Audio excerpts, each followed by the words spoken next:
Mike Draper here with J.Racenstein University, and we're in our hard water section of our class today. And what we're talking about is this product, Diamond Magic. Very popular. It's an excellent hard water remover, a nice pumice-based product. And I just want to demonstrate very briefly how you would use it. I'm using a white scrub pad. You could use a blue also. You wouldn't want to use a green, but any white or blue scrubby would work just fine.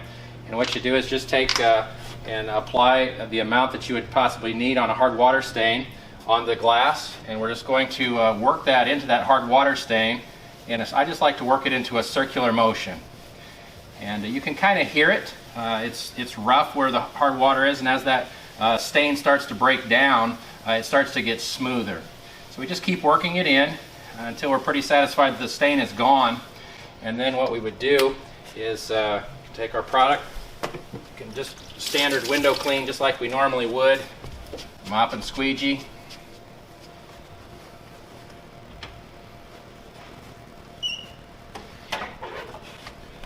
And if we've seen still that there was hard water spots still in place on the glass, then we would just repeat that application.